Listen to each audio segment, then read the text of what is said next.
Hello friends, renaissance coaching classes के online platform पे आपका स्वागत है।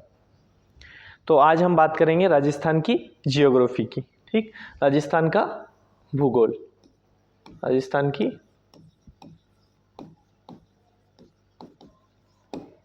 की जियोग्राफी की बात करने वाले हैं। तो भौतिक भूगोल के बारे में अगर अपन बात करते हैं तो भौतिक भूगोल के अपन अलग अलग पार्ट में डिवाइड करते हैं। तो फर्स्ट पार्ट अपन देखेंगे राजस्थान जियोग्राफी का भौतिक भूगोल, जिसमें अपन देखते हैं राजस्थान की उत्पत्ति कैसे हुई है और राजस्थान की स्थिति मतलब क्या लोकेशन है राजस्थान की, और राजस्थान का विस्तार कहाँ से कहाँ तक है। विस्तार में अपन देखेंगे अक्षांश के अनुसार विस्तार और देशांतर के अनुसार विस्तार देखेंगे। ठीक, और भौतिक प्रदेश की बात करेंगे।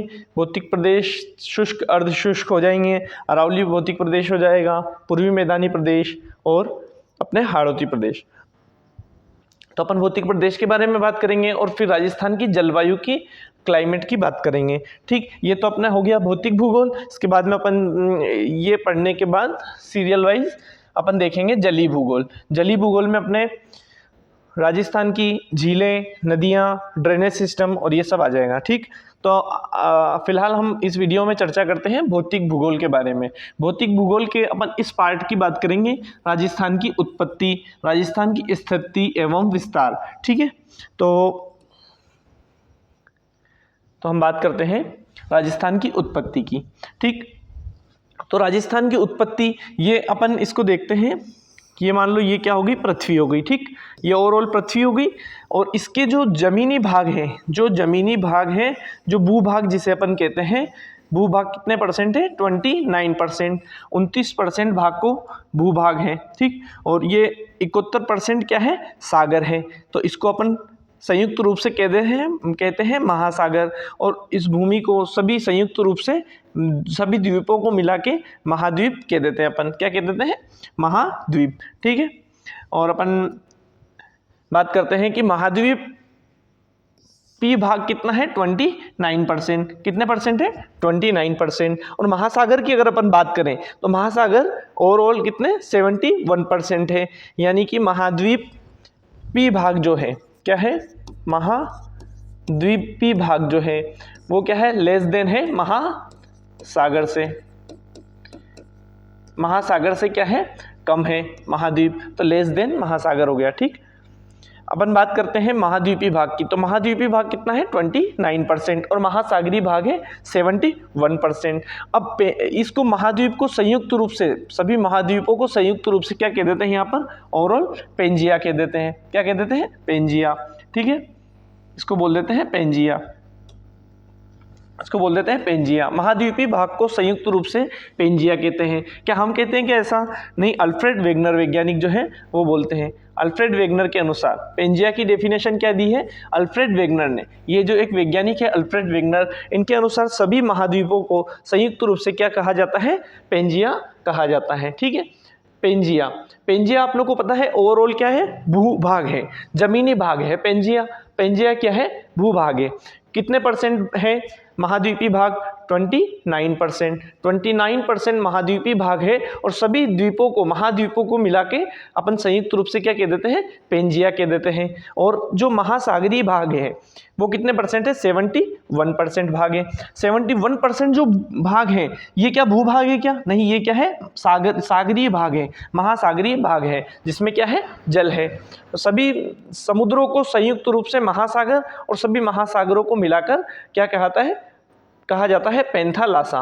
पेंथालासा से मतलब यहाँ स है लास्ट में, तो अपन ट्रिक वाइज इसको याद कर सकते हैं। स से समुद्री भाग को क्या कहते हैं, पेंथालासा।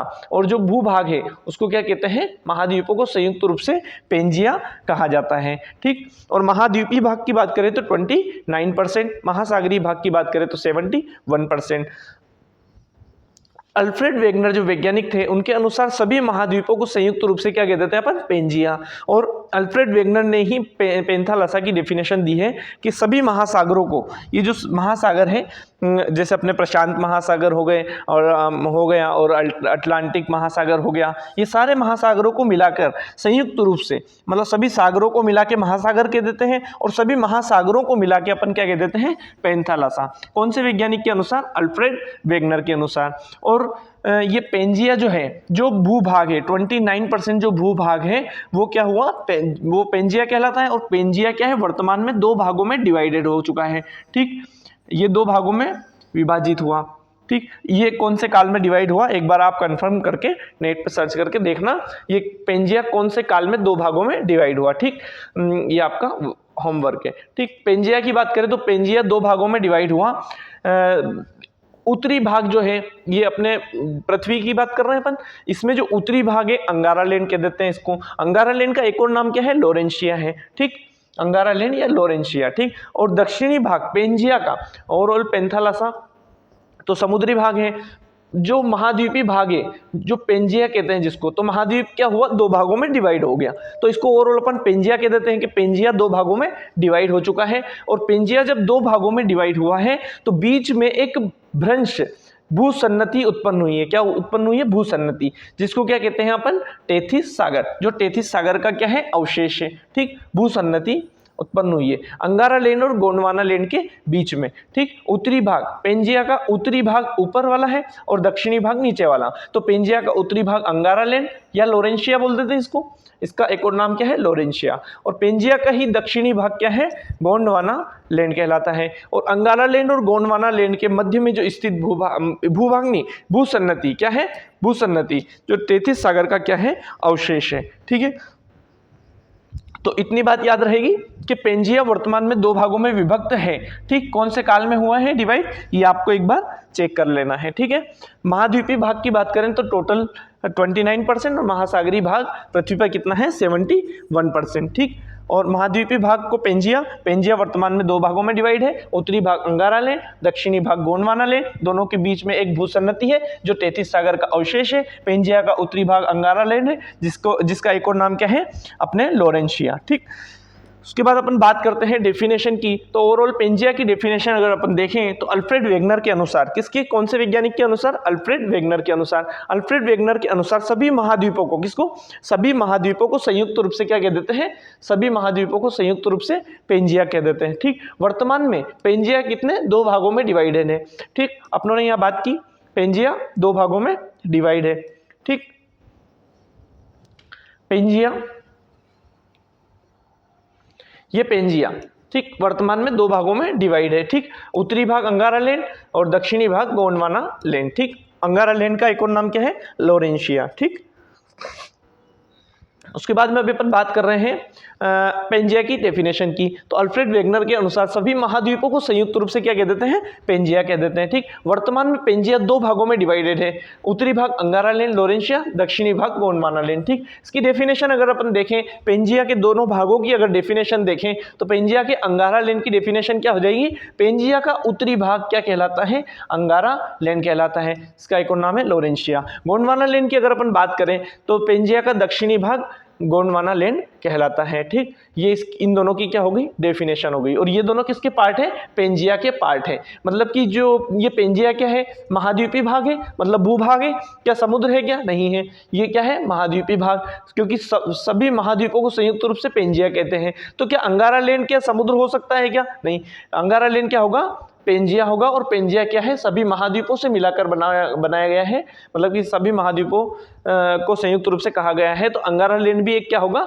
भूभाग होगा। ठीक, और गोंडवाना लैंड की बात करें तो गोंडवाना लैंड भी अपने क्या है, इसका ही पार्ट है, पेंजिया का ही पार्ट है। और ये पेंजिया क्या है, सभी महाद्वीपों को कहते हैं। तो गोंडवाना लैंड भी क्या है, एक भूभाग है। ठीक, जिसकी डेफिनेशन हो जाएगी, पेंजिया का दक्षिणी भाग क्या कहलाता है, गोंडवाना लैंड कहलाता है। ठीक, उसके बाद में अपन बात करते हैं कौन कौन से महाद्वीप आते हैं अंगारा लैंड में।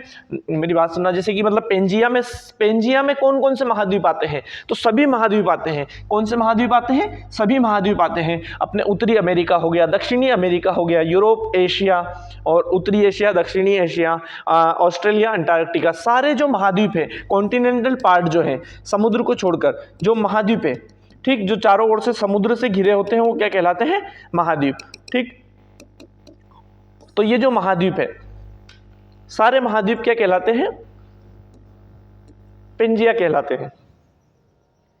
और पेंजिया का उत्तरी भाग अंगारा लैंड, दक्षिणी भाग गोंडवाना लैंड। ठीक, पेंजिया का उत्तरी भाग मतलब जैसे कि सारे जो महाद्वीप है वो किस में आते हैं, पेंजिया में। लेकिन जब पेंजिया दो पार्ट में डिवाइड हो गया तो अंगारा लैंड उत्तरी भाग, गोंडवाना लैंड दक्षिणी भाग, बीच में जो है भूसन्नति, बीच में जो है भूसन्नति है अंगारा लैंड और गोंडवाना लैंड के बीच में। और जो महाद्वीप है पेंजिया का उत्तरी भाग जो अंगारा लैंड है उसमें कौन कौन से महाद्वीप आते हैं, तो भूसन्नति के ऊपर वाले पार्ट किस में आ जाएंगे, अंगारा लैंड में आ जाएंगे, क्योंकि भूसन्नति के ऊपर वाला पार्ट क्या है, अंगारा लैंड है, और भूसन्नति के नीचे वाला पार्ट क्या है, गोंडवाना लैंड है। ठीक, तो महाद्वीप की बात करें तो उत्तरी अमेरिका, यूरोप और उत्तरी एशिया। ठीक, ये तीनों महाद्वीप कहाँ जाएंगे, अपने अंगारा लैंड में।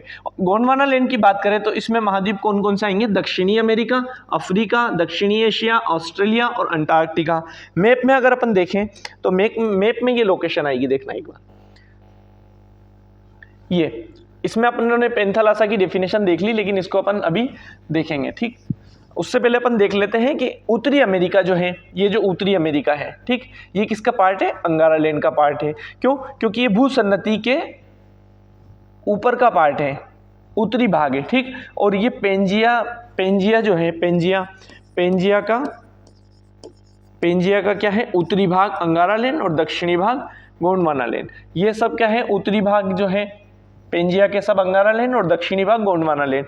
और पेंजिया के उत्तरी भाग अंगारा लैंड और दक्षिणी भाग गोंडवाना लैंड के बीच में क्या है, भूसन्नति है, जो तेथिस सागर का अवशेष है। यहाँ से आपको ये तेथिस सागर के अवशेष देखने को मिलेंगे। ठीक है, तो पेंजिया का उत्तरी भाग अंगारा लैंड और दक्षिणी भाग गोंडवाना लैंड, तो दोनों के बीच में क्या है, भूसन्नति। तो उत्तरी अमेरिका क्या होगा, अंगारा लैंड का पार्ट होगा, दक्षिणी अमेरिका गोंडवाना लैंड का पार्ट होगा। ठीक, या आगे चल के यूरोप की बात करें तो यूरोप पूरा के पूरा अपने अंगारा लैंड का पार्ट है, और अफ्रीका की बात करें तो ये गोंडवाना लैंड का पार्ट है, क्योंकि ये भूसन्नति के दक्षिण में स्थित है। और यूरोप की बात करें तो भूसन्नति के उत्तर में स्थित है। और उत्तरी एशिया की बात करें तो अंगारा लैंड, और दक्षिणी एशिया यानी कि अपने भारत की बात करें तो दक्षिणी एशिया गोंडवाना लैंड का पार्ट है। जब भारत अपने गोंडवाना लैंड का पार्ट है और तेथिस सागर का पार्ट है, तो अपने राजस्थान भी किसका पार्ट होगा, गोंडवाना लैंड या फिर तेथिस सागर का, मतलब कि दोनों को मिला के अपने राजस्थान भी इसी के पार्ट होंगे, तेथिस सागर और गोंडवाना लैंड, जिसको संयुक्त रूप से अपन GT बोल देते हैं, जिसकी अपन चर्चा अभी करने वाले हैं। GT, जी से मतलब गोंडवाना लैंड, टी से मतलब तेथिस सागर। अपने राजस्थान की उत्पत्ति की बात करें तो गोंडवाना लैंड और तेथिस सागर। क्यों, क्योंकि अंगारा लैंड तो अपने क्या है, उत्तरी एशिया में जा चुका है। ठीक, उत्तरी एशिया का पार्ट है। ठीक, अब अपन बात करें कि तेथिस सागर का अवशेष ये है अपने भूसन्नति, जो तेथिस सागर का अवशेष है। ऑस्ट्रेलिया की बात करें, ऑस्ट्रेलिया अपने भूसन्नति के दक्षिण में स्थित है और पेंजिया का क्या है, दक्षिणी भाग है, तो ये वैसे ही अपने गोंडवाना लैंड का पार्ट हो जाएगा। और अपने अंटार्कटिका की बात करें तो ये भी भूसन्नति के दक्षिण में है और पेंजिया का दक्षिणी भाग है, इसलिए ये गोंडवाना लैंड का पार्ट हो जाएगा। उसके बाद में अपन बात करते हैं पेंथालासा की डेफिनेशन की। पेंथालासा अपन ने देखा था, स से पेंथालासा, स से, और स से समुद्र, स से सागर और महासागर, तो सभी महासागरों को संयुक्त रूप से क्या कहते हैं, पेंथालासा। अल्फ्रेड वेगनर के अनुसार कौन से वैज्ञानिक के अनुसार, अल्फ्रेड वेगनर के अनुसार, जिसने अपने पेंजिया की भी डेफिनेशन दी थी और सभी महाद्वीपों को संयुक्त रूप से पेंजिया कहा था। और अल्फ्रेड वेगनर ने यहाँ पे क्या कह दिया कि सभी महासागरों को संयुक्त रूप से क्या कहते हैं, पेंथालासा कहते हैं। ठीक, और पेंथालासा जो है समुद्र, और इसका सबसे बड़ा समुद्र का पार्ट कौन सा है, प्रशांत महासागर, जो सभी महासागरों में 46% का एरिया कवर करता है। ठीक, तो पेंथालासा का मूल भाग क्या हो जाएगा, पेंथालासा का मूल भाग हो जाएगा अपने प्रशांत महासागर, किसका, पेंथालासा का। और पेंथालासा की डेफिनेशन अल्फ्रेड वेगनर के अनुसार सभी महासागरों को संयुक्त रूप से क्या कहते हैं, पेंथालासा कहते हैं। ठीक, उसके बाद में अपन बात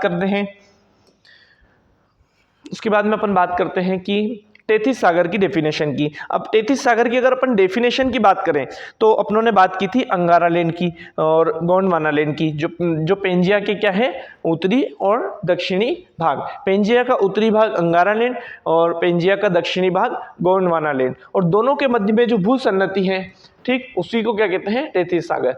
तो अब इसकी डेफिनेशन की बात करें तेथिस सागर की, तो अपन इसकी डेफिनेशन ये लिखेंगे, यह क्या है, एक भूसन्नति है जो अंगारा लैंड व गोंडवाना लैंड के मध्य स्थित है। ठीक, अंगारा लैंड और गोंडवाना लैंड के मध्य स्थित है। आपने देखा था ये पेंजिया दो भागों में डिवाइड हो गया, उत्तरी भाग अंगारा लैंड हो गया ये, और ये दक्षिणी भाग गोंडवाना लैंड हो गया।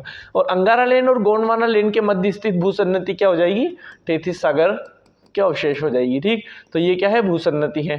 ठीक,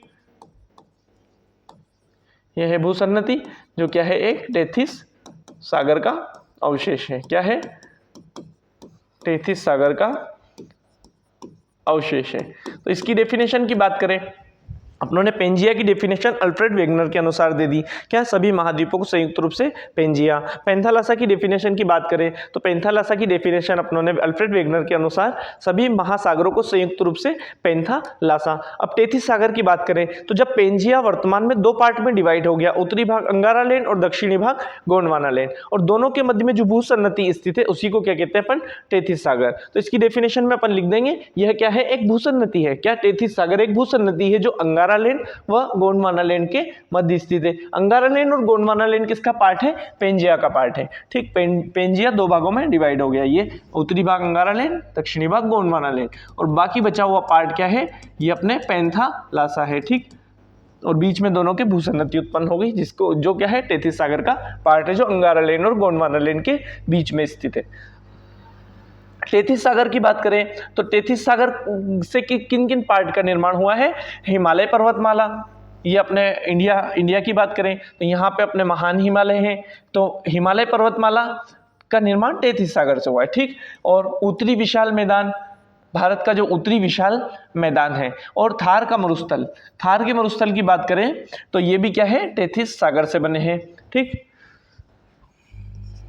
टेथिस सागर से। अब ये जो अपने थार का मरुस्थल है ये क्या है, अपने ओवरऑल इंडिया में 85% है, और बचा हुआ 15% भाग कहाँ पर है, पाकिस्तान में। और जो 85% जो इंडिया में है थार का मरुस्थल, 85% में से 62% कहाँ पर है, अपने राजस्थान में, और एक और ये गुजरात में और पंजाब और हरियाणा में भी क्या है, थार का मरुस्थल विस्तृत है। ठीक, अब अपन बात करते हैं कि भूसन्नति को परिभाषित किसने किया। भूसन्नति की परिभाषा अगर अपन नेट पे सर्च करेंगे तो भूसन्नति की डेफिनेशन आएगी, और इसकी डेफिनेशन किसने, हॉल, डाना और कोबर ने परिभाषित की। ठीक, अपन एकदम ट्रिक से देखें तो एक बकरी को भूख लगी तो उसने होल में क्या खाया, दाना खाया, तो होल, दाना, और उसके बाद उसने गोबर किया, तो ये होल, दाना और कोबर ने भूसन्नति को परिभाषित किया। तो इसको ओवरऑल अपन ऐसे याद रख सकते हैं कि बकरी को भूख लगी और एक होल में बकरी ने दाना खाया और उसने गोबर किया, तो होल, दाना और गोबर ने भूसन्नति को क्या किया, परिभाषित किया। ठीक, उसके बाद अपन बात करें राजस्थान के निर्माण की, तो राजस्थान के निर्माण में क्या अपने गोंडवाना लैंड का योगदान है क्या, गोंडवाना लैंड का है। ठीक, और टेथिस सागर का है क्या, हाँ टेथिस सागर का भी है। क्या अंगारा लैंड का है क्या, अंगारा लैंड का इसमें कोई योगदान नहीं है, क्योंकि पेंजिया जब वर्तमान में दो भागों में डिवाइड हो गया तो टेथिस सागर के जो ऊपर वाला पार्ट है, उत्तरी भाग, वो अंगारा लैंड है या लोरेंशिया है, और दक्षिणी भाग गोंडवाना लैंड है। ठीक, तो अपने राजस्थान का पार्ट जो है गोंडवाना लैंड और टेथिस सागर से बना हुआ है। ठीक, ये टेथिस सागर है, और जब ये अपने महान हिमालय इससे बना है टेथिस सागर से, तो अपने राजस्थान का निर्माण भी लगभग टेथिस सागर और गोंडवाना लैंड से, जब राजस्थान इस जगह आता है अपने भारत में, तो ये अपने गोंडवाना लैंड का ही पार्ट होगा। जी और टी, इसीलिए अपन बोलते हैं राजस्थान की उत्पत्ति जी और टी से हुई है, गोंडवाना लैंड और टेथिस सागर से। अंगारा लैंड से अपने राजस्थान की उत्पत्ति नहीं मानी जाती है। ठीक, तो पेंजिया का जो दक्षिणी भाग है गोंडवाना लैंड, उससे अपने राजस्थान की उत्पत्ति और टेथिस सागर से इसकी उत्पत्ति मानी जाती है। ठीक, जीटी की बात करें, जी से गोंडवाना लैंड, टी से टेथिस सागर। ठीक, तो टेथिस सागर से अपने बात की, टेथिस सागर से अंगारा लैंड और गोंडवाना लैंड के मध्य स्थित है टेथिस सागर जो भूसन्नति है। ठीक, इससे किसका निर्माण हुआ, हिमालय पर्वतमाला, उत्तरी विशाल मैदान और थार के मरुस्थल का। तो अपन बात करते हैं कि मरुस्थल जो है, मरुस्थल का निर्माण, यहाँ अपने देखा मरुस्थल, तो मरुस्थल का निर्माण किससे हुआ है, टेथिस सागर से। तो अपने राजस्थान का मरुस्थल का निर्माण भी टेथिस सागर से माना जाता है। ठीक, पूर्वी मैदान की बात करें तो उत्तरी विशाल मैदान जो है, ये पूर्वी मैदान जो है उत्तरी विशाल मैदान का पार्ट है, और मरुस्थल भी अपने किसका है, भारत के उत्तरी विशाल मैदान का पार्ट है। तो जब इसी से अपने ये बने हैं तो ये भी किसके पार्ट होंगे, टेथिस सागर के पार्ट होंगे। ठीक, टी से टेथिस सागर। उसके बाद अपन गोंडवाना लैंड की बात करें तो जी से गोंडवाना लैंड, और गोंडवाना लैंड के पार्ट की बात करें तो अरावली प्रायद्वीपीय भाग और अपने राजस्थान का हाड़ौती भाग, ये किससे हैं? गोंडवाना लैंड से बने हुए हैं, जो कि क्या है? प्राचीनतम है, प्राचीनतम है। जैसे अरावली की बात करें, प्राचीनतम वलित और अवशिष्ट पर्वतमाला बोला जाता है इसको, और हाड़ौती अपने, ये दोनों क्या है? पार्ट राजस्थान के प्राचीनतम है, मतलब कि पुराने हैं। और ये मरुस्थल और पूर्वी मैदान की बात करें तो ये क्या है? नवीनतम है। ठीक, मरुस्थल और पूर्वी मैदान की बात करें तो मरुस्थल रेतीला भाग होता है और मैदान भी क्या है? लगभग रेतीला भाग ही माना जाता है। और ये क्या है कि नदियों द्वारा जमा किए गए अवसादों से निर्मित होते हैं मरुस्थल और मैदान। तो ये क्या है कि नवीनतम भाग माने जाते हैं। और अरावली प्रायद्वीपीय भाग और हाड़ौती की बात करें तो ये प्राचीनतम भाग माने जाते हैं। और अरावली प्रायद्वीपीय भाग और हाड़ौती की बात करें तो ये भारत के परिप्रेक्ष्य में अपन बात करेंगे। भारत के परिप्रेक्ष्य में क्या है? भारत के प्रायद्वीपीय पठार का हिस्सा है। किसका हिस्सा है? भारत के प्रायद्वीपीय पठार का हिस्सा है राजस्थान के अरावली प्रायद्वीपीय भाग। और हाड़ौती किसका हिस्सा है? भारत के प्रायद्वीपीय पठार का हिस्सा है। और मरुस्थल और पूर्वी मैदान की बात करें तो ये भारत के उत्तरी विशाल मैदान का पार्ट माना जाता है। ठीक, ये अपने राजस्थान, ये इंडिया मैप हो गया। ये अरावली पर्वतमाला, महान हिमालय, और ये अपने राजस्थान जिसकी ये अरावली हो गई। ये यहाँ पर अरावली, यहाँ पे विंध्यन सतपुड़ा की पहाड़ियाँ, और ये पश्चिमी घाट। ठीक, इसको मालाबार तट बोलते हैं इधर वाले पार्ट को, और ये कोरोमंडल तट कहलाता है। ठीक, जिसकी चर्चा अपन आगे करेंगे। ठीक, इसके बाद में अपन बात करते हैं राजस्थान के विस्तार की। ठीक, राजस्थान के विस्तार की बात करें तो राजस्थान के विस्तार में अपन देखेंगे क्षेत्रफल, राजस्थान का क्षेत्रफल कितना है, और राजस्थान की आकृति कितनी है, और राजस्थान की ओवरऑल सीमा कितनी है, कुल सीमा की बात करेंगे, और राजस्थान की अंतर्राष्ट्रीय सीमा की बात करेंगे, और राजस्थान की अंतर्राज्यीय सीमाओं की बात करेंगे। ठीक, और राजस्थान का विस्तार अपन इन 3 आधार पर देखेंगे। ठीक, राजस्थान की स्थिति की बात करें, राजस्थान ओवरऑल पृथ्वी में किस स्थान पे स्थित है, अपन कैसे पता लगा सकते हैं? ठीक, तो अपन 2 आधार पे देख सकते हैं राजस्थान की स्थिति को। किन किन आधार पे? एक तो अक्षांश, कोई भी पॉइंट हुआ, ये पॉइंट है तो अपन मैथ में देखते हैं एक रेखा एक्स और वाई होती है, अक्षांश रेखा और देशांतर रेखा। ठीक, एक्स वाई के आधार पे अपन देख सकते हैं कोई पॉइंट यहाँ पर है तो वो यहाँ से कितनी दूरी पे है और यहाँ से कितनी दूरी पे है, तो अपन इसकी एग्जैक्ट स्थिति देख सकते हैं। और यहाँ पर होगा तो अपन इसकी भी एग्जैक्ट स्थिति देख सकते हैं। इसी आधार पे अपन देखते हैं राजस्थान की स्थिति किस आधार पर देखते हैं? अक्षांश और देशांतर के आधार पर देखते हैं। ठीक, राजस्थान की स्थिति की बात करें तो अक्षांश के अनुसार, अक्षांश आड़ी रेखाओं को कहते हैं। अक्षांश, ये पृथ्वी हो गई मान लो, इस पे आड़ी रेखाओं को क्या कहते हैं? अक्षांश रेखाएं कहते हैं। और देशांतर के अनुसार देखें तो देशांतर, ये खड़ी रेखाओं को क्या कहते हैं? देशांतर रेखा कहते हैं। और ये लगभग 0 डिग्री मानी जाती है। ठीक, कुछ भी चीज़ अपन देखते हैं 0 डिग्री, इससे अगर अपन इधर चलेंगे तो यहाँ 1 2 3 4 5 ऐसे, और यहाँ पर -1 -2 इस टाइप से, और इससे अपन अक्षांश के उत्तरी भाग में जाएंगे तो 1 डिग्री 2 डिग्री ऐसे करके, और नीचे जाएंगे तो -1 -2 इस टाइप से अपन चलते हैं। ठीक, तो राजस्थान की स्थिति की बात करें, अपने राजस्थान इस पृथ्वी पे किस स्थान पे स्थित है? ठीक, क्या कौन से गोलार्ध में स्थित है? क्या उत्तरी गोलार्ध में है अक्षांश के अनुसार, या दक्षिणी गोलार्ध में है? और देशांतर के अनुसार क्या पूर्वी गोलार्ध में है या पश्चिमी गोलार्ध में है? ठीक है, तो पहले अपन राजस्थान की क्या देखते हैं? स्थिति देखेंगे। ठीक, अक्षांश और देशांतर के अनुसार। अक्षांश की बात करें तो अक्षांश आड़ी रेखाओं को कहते हैं। ये मान लो ओवरऑल अपने पृथ्वी हो गई। ठीक, ये भूमध्य रेखा है। ठीक, 0 डिग्री क्या है? भूमध्य रेखा। इसके ऊपर आती है कर्क रेखा 23.5 डिग्री, कर्क रेखा भूमध्य रेखा। उसके बाद आती है मकर रेखा -23.5 डिग्री। इसके ऊपर चलते हैं अपन प्लस में चलते हैं, और इसके नीचे माइनस में चलते हैं। इसके इधर चलेंगे प्लस में, इसके इधर चलेंगे माइनस में। ठीक, तो अक्षांश रेखा, अक्षांश के अनुसार बात कर रहे हैं अपन। किसके अनुसार बात कर रहे हैं? अक्षांश। तो अपने को ओवरऑल पता है कि अक्षांश आड़ी रेखाओं को क्या कहते हैं? अक्षांश। अ से अक्षांश, अ से आड़ी रेखा। ठीक, आड़ी रेखाओं को अक्षांश रेखाएं कहते हैं। ठीक, आड़ी रेखा क्या? आड़ी रेखा। आड़ी रेखाओं को क्या कहते हैं? अक्षांश रेखाएं कहा जाता है। ठीक, अब अपने राजस्थान की बात करें तो राजस्थान अक्षांश के अनुसार अपने राजस्थान कहाँ पर स्थित है? उत्तरी गोलार्ध में स्थित है। क्यों? क्योंकि राजस्थान कहाँ से स्टार्ट होता है? 23 डिग्री 3 मिनट से। अगर ये राजस्थान -23 डिग्री से स्टार्ट होता तो राजस्थान की स्थिति इस जगह पे आ जाती। ठीक, तो अपना राजस्थान स्टार्ट होता है 23 डिग्री 3 मिनट से। कहाँ से? 23 डिग्री 3 मिनट से। तो अपने ओवरऑल राजस्थान की स्थिति कहाँ पे हो जाएगी, उत्तरी गोलार्ध में हो जाएगी, क्योंकि क्या है प्लस के 23 डिग्री 3 मिनट से स्टार्ट होता है, ठीक, और 30 डिग्री 12 मिनट तक होता है। तो ओवरऑल अपन क्या देख रहे हैं, राजस्थान की स्थिति देख रहे हैं। ओवरऑल अपन देख रहे हैं राजस्थान की स्थिति के अपने कौन से गोलार्ध में है। तो ओवरऑल अपनों को पता है कि राजस्थान क्या है, उत्तरी गोलार्ध में है। किसके अनुसार, अक्षांश रेखा के अनुसार, अक्षांश के अनुसार राजस्थान क्या है, उत्तरी गोलार्ध में है, ठीक। और अगर अपन देशांतर की बात करें तो देशांतर अपनों को पता है, खड़ी रेखाओं को देशांतर रेखाएं कहते हैं। खड़ी रेखाओं को क्या कहते हैं, देशांतर रेखाएं। ओवरऑल अपन देखते हैं 0 डिग्री की, 0 डिग्री, इस 0 डिग्री को ग्रीनविच रेखा कहते हैं, ठीक। इसके इधर आएंगे अपन प्लस में, और यहाँ पे राजस्थान स्टार्ट होता है, प्लस में स्टार्ट होता है, ठीक, 69 डिग्री 30 मिनट से स्टार्ट होता है। ओवरऑल अपन इसकी बात करेंगे आगे, लेकिन क्या प्लस में स्टार्ट होता है, इसलिए ये कौन से गोलार्ध में होगा, देशांतर के अनुसार पूर्वी गोलार्ध में। अगर इस साइड में जाते हैं अपन तो ये क्या होता है, माइनस में स्टार्ट होता है, ठीक।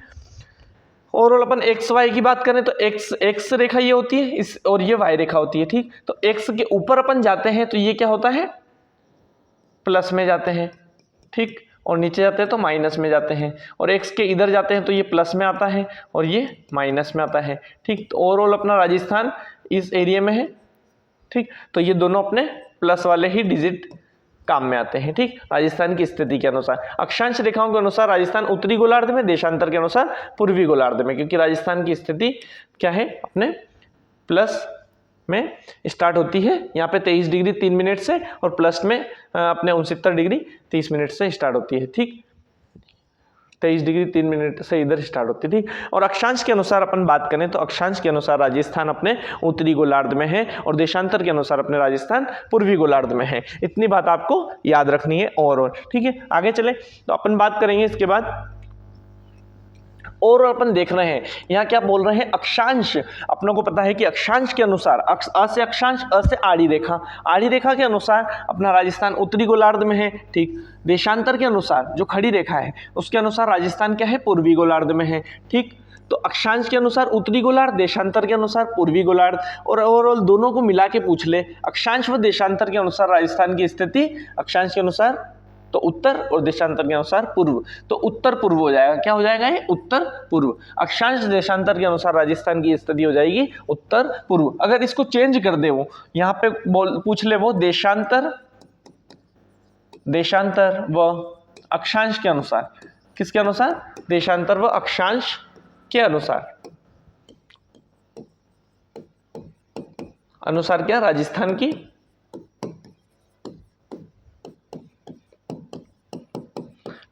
की स्थिति किसके अनुसार, देशांतर व अक्षांश के अनुसार। तो अपनों को पता है कि देशांतर के अनुसार तो कौन से गोलार्ध में, देशांतर खड़ी रेखा के अनुसार पूर्वी गोलार्ध में, तो अपन यहाँ लिख देंगे पूर्वी, ठीक। और अक्षांश के अनुसार अपने उत्तरी गोलार्ध में, तो यहाँ लिख देंगे अपन उत्तरी, ठीक। तो पूर्वी उत्तरी गोलार्ध में किसके अनुसार, देशांतर और अक्षांश के अनुसार। अपन इसको पूर्वी उत्तरी या फिर पूर्वोत्तर भी बोल सकते हैं, सम्मिलित रूप से पूर्वोत्तर भी बोल सकते हैं, ठीक। तो अपने अक्षांश देशांतर के अनुसार राजस्थान कौन से में है, उत्तर पूर्व, ठीक। देशांतर अक्षांश के अनुसार पूर्वोत्तर। भारत के अनुसार बात करें अपन, ठीक है, भारत के अनुसार बात करें तो भारत के अनुसार राजस्थान किस एरिया में, ये अपना भारत है। भारत के अनुसार अपन सेंटर में ये लाइन खींचते हैं, तो ये अगर लाइन खींचते हैं तो ये अपने हो गया उत्तर, ये हो गया अपने दक्षिण, ये हो गया अपने पूरब, और ये हो गया पश्चिम। तो राजस्थान इस भारत के परिप्रेक्ष्य में किस स्थिति में है, क्या उत्तर पश्चिम है, या दक्षिण पश्चिम में है, या दक्षिण पूरब में है, या उत्तर पूरब में है। तो अपनों को पता है कि राजस्थान कहाँ है, उत्तर पश्चिम में है, उत्तर पश्चिम में। तो ये ओवरऑल इसका आंसर हो जाएगा। भारत के अनुसार राजस्थान की स्थिति कहाँ है, उत्तर पश्चिम में है, ठीक। एशिया के अनुसार अपन बात करें, एशिया अपनों को पता है कि ये अपना भारत जो है कहाँ पर है, भारत के अनुसार देख लिया। अब एशिया के अनुसार अपन 2 लाइन खींचेंगे यहाँ पर, ठीक। एशिया अपन इधर है, ये उत्तरी एशिया हो गया और ये दक्षिणी एशिया हो गया। अपनों को पता है कि उत्तरी एशिया तो अंगारा लेन का पार्ट है और दक्षिणी एशिया गोंडवाना लेन का पार्ट है, ठीक। और यहाँ पर क्या है, भूसन्नति है, ठीक, महान हिमालय जिसे बोलते हैं अपन, ठीक। और अपन बात कर रहे हैं राजस्थान की। राजस्थान की स्थिति एशिया के अनुसार, ये हो गया अपने उत्तर, ये हो गया अपने दक्षिण, ये हो गया अपने पूरब और ये हो गया पश्चिम। तो अपने राजस्थान की स्थिति एशिया के अनुसार किधर है, दक्षिण पश्चिम में है। अपन देख रहे हैं कि राजस्थान इधर स्थित है जो अपने दक्षिण पश्चिम में आता है। तो दक्षिण पश्चिम एशिया की क्या होगी, अपने दक्षिण पश्चिम एशिया, अपने एशिया के अनुसार राजस्थान की स्थिति हो जाएगी, ठीक। अब अपन बात करते हैं राजस्थान का अक्षांशीय विस्तार। राजस्थान का अक्षांशीय विस्तार की बात कर रहे हैं। किस विस्तार की बात कर रहे हैं, अक्षांशीय विस्तार। तो अपनों को पता है ओवरऑल अक्षांश रेखाएं आड़ी रेखाओं को कहते हैं। सबसे पहले अक्षांश रेखा खींच लेते हैं। यहाँ पर 0 डिग्री कौन सी रेखा है, अक्षांश रेखा। ये भूमध्य रेखा है, कौन सी रेखा है, भूमध्य रेखा है। इसके ऊपर आती है 23.5 डिग्री कर्क रेखा, इसके नीचे आती है 23.5 डिग्री माइनस में कौन सी, मकर रेखा, ठीक। तो 0 डिग्री से अपन जैसे ही ऊपर चले 1 degree 2 degree 3 degree 4 degree 5 degree 10 degree 20 degree 21 22 23 degree 3 minute आते ही 23 डिग्री 3 मिनट आते ही अपना राजस्थान क्या होगा, स्टार्ट हो जाएगा, ठीक। 23 डिग्री 3 मिनट पे राजस्थान स्टार्ट हो जाएगा। उसके बाद में जैसे ही 23.5 डिग्री आएगा तो 23.5 डिग्री अपने कर्क रेखा होती है, जो अक्षांश रेखा होती है। एक 23.5 डिग्री कर्क रेखा होती है जो अपने बांसवाड़ा और डूंगरपुर से होके राजस्थान में गुजरती है। ये इसकी टोटल लंबाई है 26 किलोमीटर, जिसकी अपन आगे बात करने वाले हैं। तो ओवरऑल अक्षांशीय विस्तार की बात अगर करेंगे, यहाँ अक्षांश आ गया तो अपन क्या करेंगे, 0 डिग्री रेखा खींचेंगे, अक्षांश रेखा खींच देंगे। अगर देशांतर आएगा तो देशांतर में अपन क्या करेंगे, खड़ी रेखा खींचेंगे 0 डिग्री पे, ठीक। उसके बाद अपन उधर चलेंगे राजस्थान की स्थिति पे। तो अक्षांश के अनुसार तो अपना राजस्थान क्या है, उत्तरी गोलार्ध में है, ठीक। तो उत्तरी अक्षांश आएगा, यहाँ पे क्या आएगा, उत्तरी अक्षांश। और ये भी उत्तरी अक्षांश की डिजिट है तो इसको भी अपन उत्तरी अक्षांश में लेंगे, ठीक है। अगर अपने राजस्थान इस स्थिति पे होता, ठीक, इस स्थिति पे अगर होता 0 डिग्री, मतलब कि 0 डिग्री के उत्तर में और दक्षिण में भी होता आधा आधा पार्ट, तो यहाँ पे अपने डिजिट आ जाता, मान लो यहाँ पे डिजिट आता अपने दक्षिण अक्षांश आता, क्या था, दक्षिण अक्षांश, और यहाँ पे उत्तरी अक्षांश, ठीक। लेकिन अपना राजस्थान ओवरऑल पूरा क्या है, उत्तरी गोलार्ध में है, पूरा कहाँ है, उत्तरी गोलार्ध में, इसलिए दोनों डिजिट क्या आएंगे, उत्तरी अक्षांश आएंगे। ये अपना राजस्थान का है भूमध्य रेखा के 0 डिग्री के उत्तरी में, तो अपने जो पृथ्वी है उसके उत्तरी गोलार्ध में अपना राजस्थान, तो दोनों डिजिट क्या आएंगे, उत्तरी ही आएंगे। अब अपन इसकी बात करें देशांतर के अनुसार, तो इसमें दोनों डिजिट कौन से आएंगे, पूर्वी, ठीक, नॉर्थ साउथ ईस्ट, तो इसमें ईस्ट ही आएगा, दोनों डिजिट में क्या आएगा, ईस्ट आएगा, और इसमें दोनों डिजिट में क्या आएगा, नॉर्थ आएगा, ठीक। नदन भी बोल सकते हैं इसको, ठीक, उत्तरी गोलार्ध आएगा, ठीक। तो अक्षांशीय स्थिति देख ली अपनों ने, अक्षांश स्थिति उत्तरी गोलार्ध में और देशांतरी स्थिति अपने पूर्वी गोलार्ध में राजस्थान की। अपन बात कर रहे हैं अक्षांशीय विस्तार की। तो अक्षांशीय विस्तार की बात करें तो यहाँ पर 23 डिग्री 3 मिनट से 23 डिग्री 3 मिनट कौन सा, उत्तरी अक्षांश से 30 डिग्री 12 मिनट उत्तरी अक्षांश, कौन सा, 30 डिग्री 12 मिनट उत्तरी अक्षांश, ठीक। ये दोनों में क्या आएगा, उत्तरी डिजिट ही आएगी, क्योंकि ये क्या है, राजस्थान अपना उत्तरी गोलार्ध में स्थित है। स्थान की बात करें तो बोरकुंडा बांसवाड़ा, कहाँ से स्टार्ट होता है राजस्थान, अपने बांसवाड़ा, कौन सा, बोरकुंडा गांव बांसवाड़ा से, और कोणा गांव श्री गंगानगर। ऊपर अपनों को पता है यहाँ श्री गंगानगर है, यहाँ पर हनुमानगढ़ है जिसकी आकृति की बात की थी अपनों ने, कुर्सीनुमा आकृति, ठीक। यहाँ पे डूंगरपुर है और यहाँ पर बांसवाड़ा है, ठीक। तो बांसवाड़ा के बोरकुंडा बांसवाड़ा से कोणा गांव श्री गंगानगर अपने राजस्थान की का विस्तार है अक्षांशीय विस्तार। अक्षांशीय विस्तार की बात करें तो अपन 0 डिग्री से ऊपर चलेंगे तो ही तो अक्षांशीय विस्तार आएगा।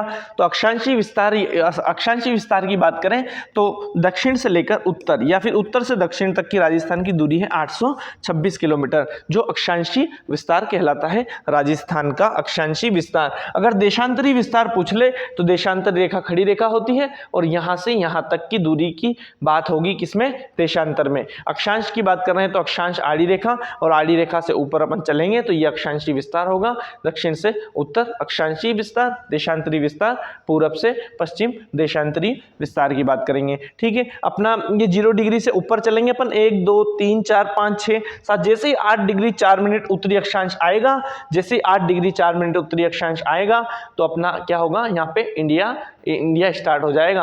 और उसके ऊपर चलेंगे 9 10 11 12, जैसे ही 23 डिग्री 3 मिनट आएगा तो अपना राजस्थान स्टार्ट हो जाएगा। ठीक, उसके बाद में अपन बात करें अक्षांश की, तो ये अपना ओवरऑल क्या हो गया, ग्लोब या पृथ्वी हो गई मान लो। ठीक, और इसमें अपने 0 डिग्री भूमध्य रेखा और 23.5 डिग्री कर्क रेखा और -23.5 डिग्री मकर रेखा। ठीक, ये अपनी रेखाएं हो गई। और अक्षांश रेखाएं, मेरी बात सुनना, जैसे क्या है, ये सब क्या है, अक्षांश रेखाएं। अपनों ने बात की थी आड़ी रेखाओं को क्या कहते हैं, अक्षांश रेखाएं कहते हैं। अ से आड़ी रेखाएं, अ से अक्षांश रेखाओं को। और इनके बीच में क्या, जैसे कि मतलब अपन उत्तर में चलते हैं तो जैसे क्लाइमेट चेंज होती है, जलवायु में परिवर्तन होता है। ठीक, जैसे अपन यहाँ अंटार्कटिका की बात करें, जो अंटार्कटिका है वहाँ पे बर्फ जमी हुई पाई जाती है। और ये अपने ओवरऑल अक्षांश रेखाओं के अनुसार जैसे अपन ऊपर बढ़ते हैं नीचे बढ़ते हैं तो क्या होती है, क्लाइमेट चेंज होती है। तो और अक्षांश के बीच के भाग को क्या कहते हैं, वैसे कटिबंध कहते हैं। जैसे अपन पढ़ेंगे बाद में जलवायु वाले टॉपिक में, उष्ण कटिबंध, उपोष्ण कटिबंध, ये सारी चीजें अपन आगे देखेंगे। तो अक्षांश रेखाओं के बीच के भाग को ओवरऑल आपको याद रखना है, क्या कहते हैं, कटिबंध कहते हैं। अक्षांश के बीच के भाग को कटिबंध कहते हैं। ठीक, उसके बाद में अपन बात करें इसकी अक्षांश के अनुसार राजस्थान के ओवरऑल इसमें सारणी में देख लेते हैं। 23 डिग्री 3 मिनट उत्तरी अक्षांश से 30 डिग्री 12 मिनट उत्तरी अक्षांश। ये बात आप ध्यान रखना, अंडरलाइन कर लेना इसको अच्छे से कॉपी में, कि दोनों में क्या आएगा, डिजिट उत्तरी आएगा। क्यों आएगा, क्योंकि राजस्थान अपने उत्तरी गोलार्ध में स्थित है, नदर्न लेटीट्यूड। ठीक, उसके बाद अपन बात करें स्थान की, बोरकुंडा बांसवाड़ा से कोणागांव श्रीगंगानगर। अगर आपसे डिस्ट्रिक्ट पूछ ले तो बांसवाड़ा से श्रीगंगानगर, स्थान की पूछे तो बोरकुंडा से कोणा। दूरी की बात करें अक्षांश के अनुसार, राजस्थान की दूरी की बात करें तो उत्तर से दक्षिण की बात होगी। ठीक है, क्यों, क्योंकि ये 0 डिग्री अक्षांश रेखा से अपना राजस्थान ऊपर आएगा। यहाँ 23 डिग्री 3 मिनट से 30 डिग्री 12 मिनट उत्तरी अक्षांश। और यहाँ से यहाँ तक की जब अक्षांशीय दूरी देखेंगे तो ये अपने दूरी है उत्तर से दक्षिण की दूरी। ये है उत्तर से दक्षिण की दूरी जो 826 किलोमीटर है, जो 826 किलोमीटर है। अब अपन बात करते हैं अक्षांशों में राजस्थान का विस्तार। अक्षांशों में राजस्थान के विस्तार की बात करें तो 60 डिग्री 9 मिनट आपको एज इट इज याद रखना है। अक्षांशों में राजस्थान का विस्तार, इसको अपन अगर जैसे मान लो घटाएं, अगर 30 डिग्री 12 मिनट से 23 डिग्री 3 मिनट, तो 13 में से 3 गए तो 9 मिनट, और 30 डिग्री से गए तो 60 डिग्री। ठीक, 60 डिग्री 9 मिनट अपने राजस्थान का क्या है, अक्षांशी विस्तार आ जाएगा। ठीक, 23.5 डिग्री की बात करें, 23.5 डिग्री अपने को ओवरऑल पता है कि क्या है, कर्क रेखा है।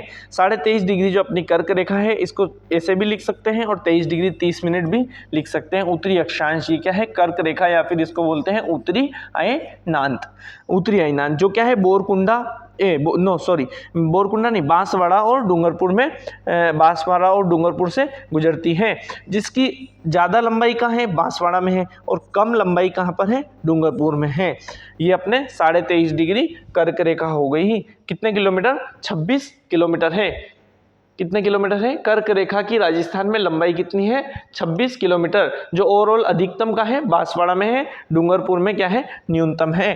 तो इसको अपन ऐसे भी लिख सकते हैं, कर्क रेखा की लंबाई बांसवाड़ा में क्या है, ज़्यादा है, और डूंगरपुर में क्या है, कम है। ठीक, तो ये भी अपना क्या होगा, सही होगा। ठीक, डूंगरपुर में कितने किलोमीटर है, 2 किलोमीटर, और बांसवाड़ा में क्या है, 24 किलोमीटर है। कर्क रेखा उत्तरी अक्षांश, मतलब 23.5 डिग्री उत्तरी अक्षांश आ जाए तो अपने को पता है कर्क रेखा है। कर्क रेखा भी बोलते हैं, उत्तरी अयनांत भी बोलते हैं। उत्तरी गोलार्ध का सबसे बड़ा दिन जो अपना उत्तरी गोलार्ध है, ये 0 डिग्री से ऊपर वाला, ये जो पूरा गोलार्ध है इसके ऊपर वाला भाग उत्तरी गोलार्ध है। तो उत्तरी गोलार्ध का सबसे बड़ा दिन कौन सा है, 21 जून। 21 जून को क्या है, उत्तरी गोलार्ध का सबसे बड़ा दिन है। इस दिन बांसवाड़ा में सीधी किरणें गिरती हैं। यह अपना सन है, ठीक, कर्क रेखा पे सीधी किरणें गिरेगी। तो अपने राजस्थान में कर्क रेखा बांसवाड़ा से होकर गुजरती है और डूंगरपुर से होकर गुजरती है। तो 21 जून को क्या होगा, सबसे बड़ा दिन होगा। 13 घंटे, लगभग 13 घंटे 27 मिनट का होगा।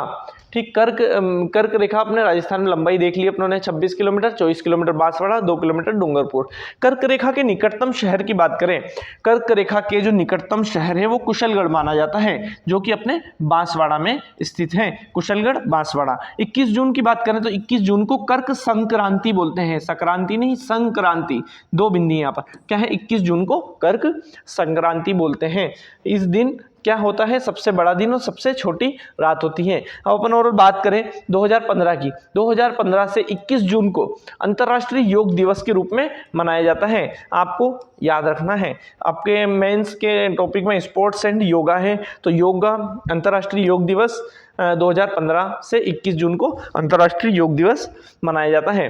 ठीक, अक्षांश रेखाओं को अब यहाँ पर आ गया है कि अक्षांश रेखाओं को क्या कहते हैं, जलवायु रेखाएं भी कहा जाता है। क्यों कहा जाता है, क्योंकि यहाँ पर क्या है, अक्षांश के अनुसार अपन उत्तरी और दक्षिणी गोलार्ध में जाते हैं तो क्या होती है, क्लाइमेट चेंज होती है। अपन जलवायु में बात करेंगे, उष्ण कटिबंध, उपोष्ण कटिबंध, शीतोष्ण कटिबंध और ध्रुवी पोलर टाइप क्लाइमेट या ध्रुवी जलवायु। इसकी बात अपन ओवरऑल जलवायु वाले टॉपिक में करने वाले हैं। और अपने ये अक्षांश के अनुसार क्या होती है, जलवायु परिवर्तन होती है। तो अक्षांश रेखाओं को क्या कहते हैं, जलवायु, अक्षांश रेखाओं को क्या कहते हैं, जलवायु रेखाएं भी कहते हैं। किस लिए कहते हैं, क्योंकि यहाँ पर क्या होती है, क्लाइमेट चेंज होती है अक्षांश के अनुसार। तो अक्षांश रेखाओं को जलवायु रेखाएं भी कहा जाता है। ठीक, और इतनी बातें आपको इसमें याद रखनी है।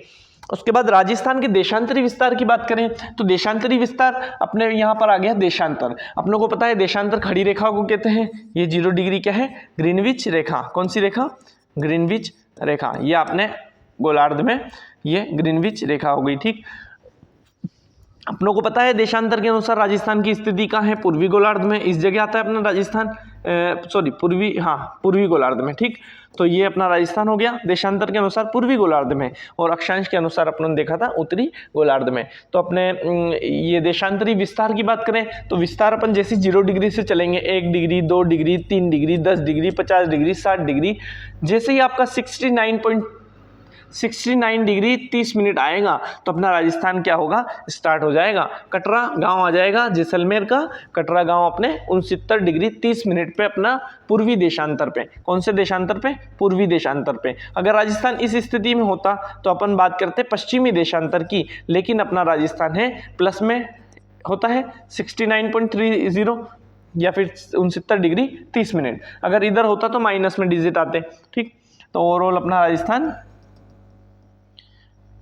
पूर्वी गोलार्ध में है देशांतर के अनुसार। किस देशांतर के अनुसार, जो खड़ी रेखा बोलते हैं अपन इसको, सादी लैंग्वेज में, सादी भाषा में। ठीक, अपन बात कर रहे हैं 69 डिग्री 30 मिनट की। पूर्वी देशांतर कटरा जैसलमेर से अपना क्या होता है, राजस्थान स्टार्ट हो जाता है। और अपन 69 डिग्री से 70, 71, 72, 73, 74, 75, 76 ऐसे जाके और 78 डिग्री 17 मिनट जैसे ही आएगा अपने सिलाना धौलपुर आ जाएगा। और उसके बाद जैसे 78 डिग्री 19 मिनट की बात करें तो ये अपने राजस्थान के बाहर का क्षेत्र हो जाएगा, अपने एमपी का मान लो या आप कोई सा भी उसमें देख लेना। ठीक, तो अपने 69 डिग्री 30 मिनट की बात करें तो देशांतरी विस्तार, अपने राजस्थान का देशांतरी विस्तार 69 डिग्री 30 मिनट से 78 डिग्री 17 मिनट पूर्वी देशांतर है। ठीक, दोनों में क्या है, पूर्वी देशांतर है। क्यों है, क्योंकि अपना राजस्थान देशांतर के अनुसार किस में है, पूर्वी गोलार्ध में है। तो यहाँ से यहाँ तक क्या है, ये अपने ये भी पूर्वी गोलार्ध, ये भी पूर्वी गोलार्ध, तो यहाँ पर पूर्वी देशांतर और पूर्वी देशांतर। ये कटरा जैसलमेर से सिलाना धौलपुर। ठीक, ये कटरा यहाँ पे पाकिस्तान से लड़ी हुई, आपको ऐसे याद रखना पड़ेगा इसको। कटरा, यहाँ पे क्या हुआ, एक सैनिक का अपना हाथ कटा मान लो, तो यहाँ पर क्या हुआ, धौलपुर में अपने सिल गया और अपना सैनिक क्या हो गया, स्वस्थ हो गया और फिर से अपने जंग में शरीक हो गया। ठीक, उसके बाद अपन बात करते हैं राजस्थान के देशांतरी विस्तार की। अपन सारणी में एक बार देख लेते हैं देशांतरी विस्तार। 69 डिग्री 30 मिनट की बात कर ली अपनों ने, कौन सा, पूर्वी देशांतर। EL भी बोल देते हैं इसको एग्जाम में, नॉर्थ साउथ ईस्ट वेस्ट, तो ईस्ट लॉन्गिट्यूड आ जाएगा। ठीक, लेटीट्यूड तो अक्षांश रेखा और लॉन्गिट्यूड देशांतर रेखा। ठीक, अपन बात करते हैं 69 डिग्री 30 मिनट से 78 डिग्री 17 मिनट पूर्वी देशांतर में क्या है, राजस्थान का विस्तार है, देशांतरी विस्तार। अब इसमें क्या है, देशांतर डिजिट आएगा और यहाँ पर पूर्वी भी आएगा, ठीक।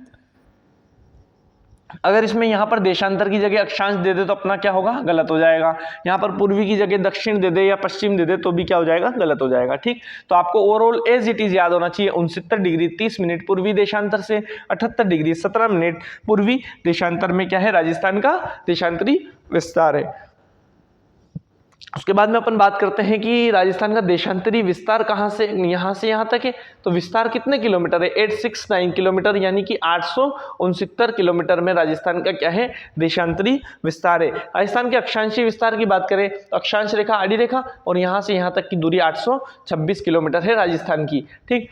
और ओवरऑल अपने ये राजस्थान का देशांतरी विस्तार कितना है, 869 किलोमीटर, और राजस्थान का अक्षांशीय विस्तार है अपने 826 किलोमीटर, ठीक है। तो स्थान की बात करें, कहाँ से, कटरा जैसलमेर से सिलाना धौलपुर तक में राजस्थान का क्या है, देशांतरी विस्तार है। दूरी की बात करें तो दूरी पश्चिम से पूरब की, अपने देशांतर में पश्चिम से पूरब से पश्चिम की दूरी 869 किलोमीटर, 869 किलोमीटर, ठीक है। अब ये जो देशांतर रेखा है, ठीक, अपने आप ऐसे याद रखना इसको कि सूरज का है पूर्व से उदय होता है, ठीक, और पश्चिम में अस्त होता है। सूरज क्या है, पूर्व से उदय होता है और पश्चिम में क्या होता है, अस्त होता है। ये क्या है, देशांतर रेखाएं हैं, ठीक।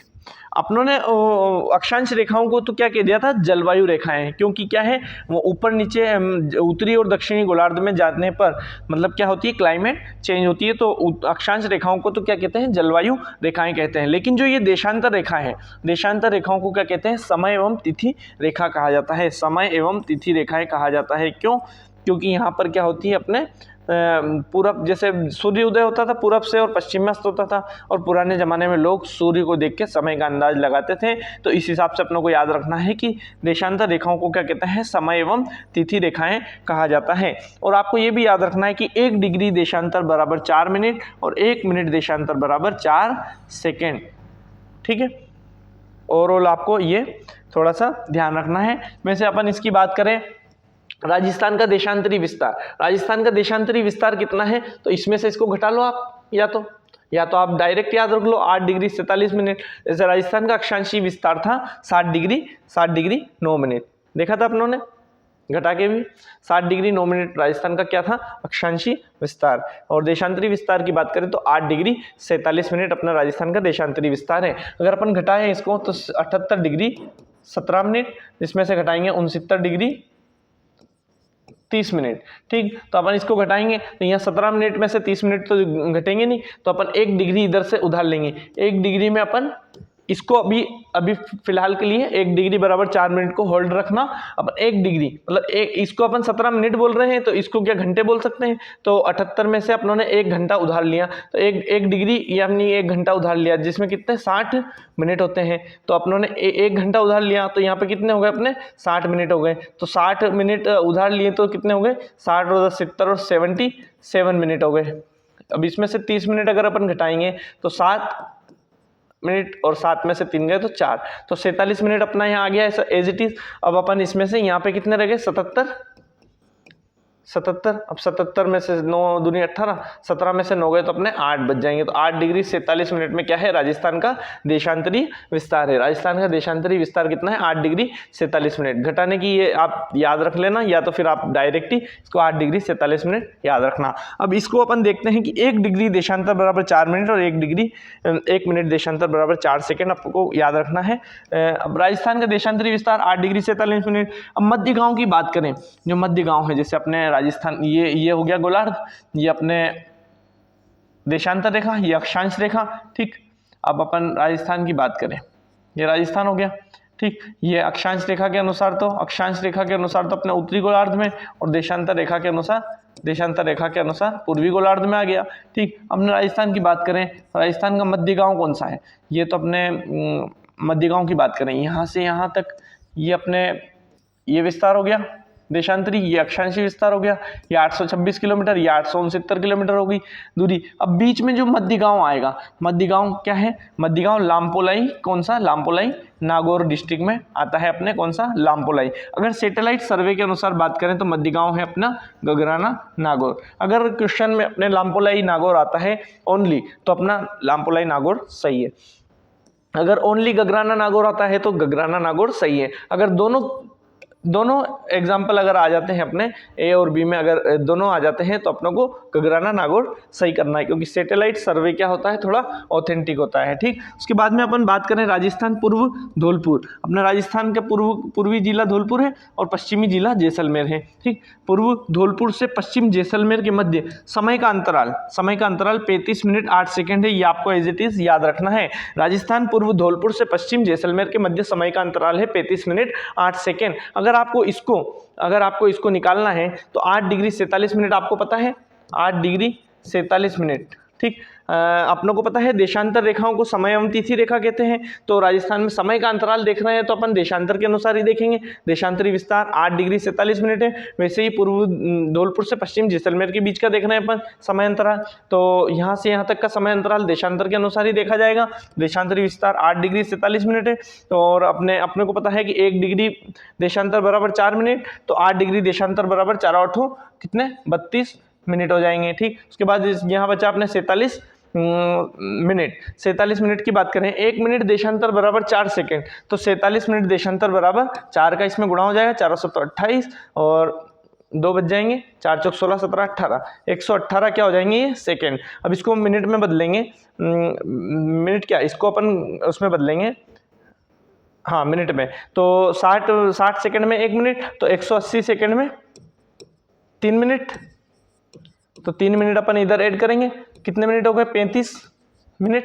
अब यहाँ पर 188 में से 180 जाएंगे तो यहाँ पे 8 सेकेंड अपने बच जाएंगे। ठीक, तो 35 मिनट 8 सेकेंड क्या है, 35 मिनट 8 सेकेंड पूर्व धौलपुर से पश्चिम जैसलमेर के मध्य क्या है, सूर्योदय या फिर समय का अंतराल आ जाएगा अपना। ठीक, उसके बाद में अपन बात करते हैं राजस्थान के विस्तार की। राजस्थान का विस्तार अपन देखते हैं क्षेत्रफल, आकार और सीमा के अनुसार देखेंगे। क्षेत्रफल की बात करें, राजस्थान का क्षेत्रफल अपन किलोमीटर में देखेंगे और 1 मील में देखेंगे।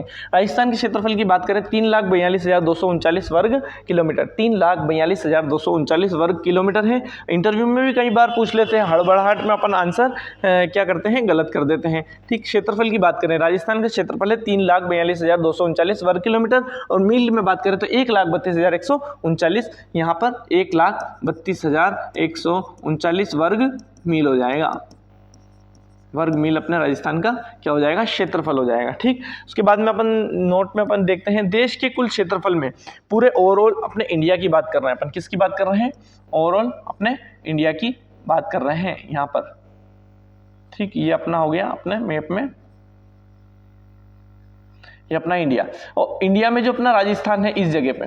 ठीक, ओवरऑल देश के कुल क्षेत्रफल में राजस्थान का योगदान कितना है, 10.41% है, जो कि 1 नवंबर 1956 एकीकरण से क्या है, बरकरार है। क्षेत्रफल तो न कम हुआ न ज्यादा हुआ में राजस्थान का। ठीक, तो 1 नवंबर 1956 एकीकरण से क्या है, देश के कुल क्षेत्रफल में राजस्थान के योगदान की बात करें तो 10.41% है।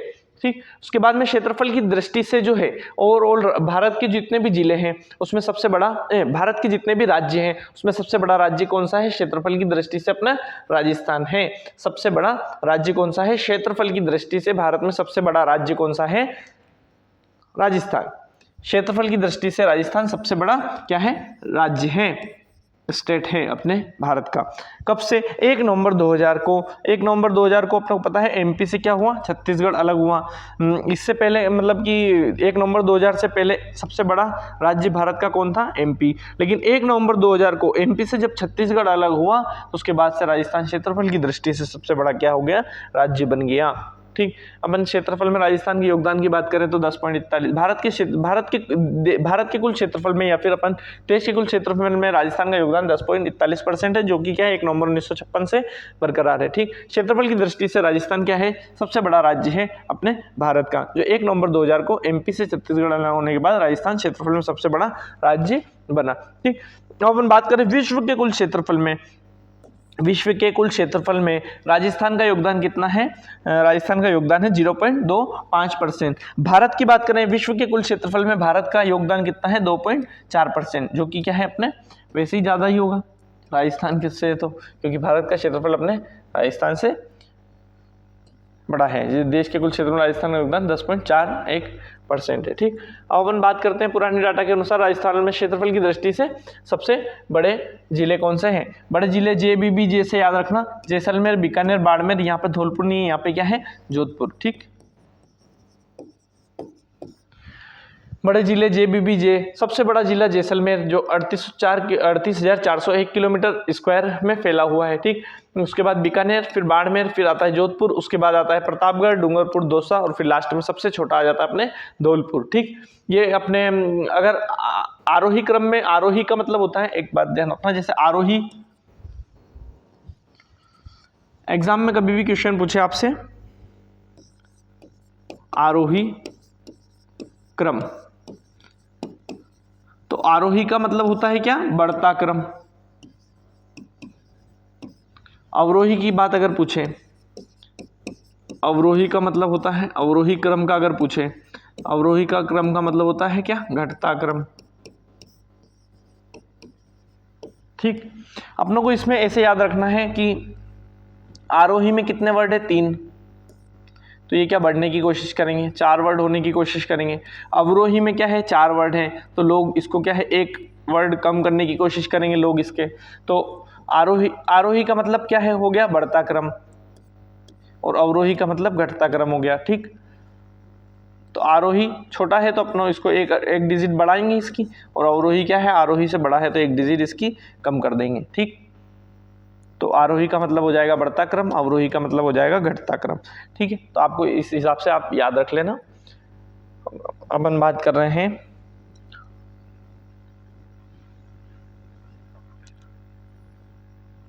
ठीक, तो ये आरोही क्रम की बात अगर करें अपन, आरोही मतलब बढ़ता क्रम।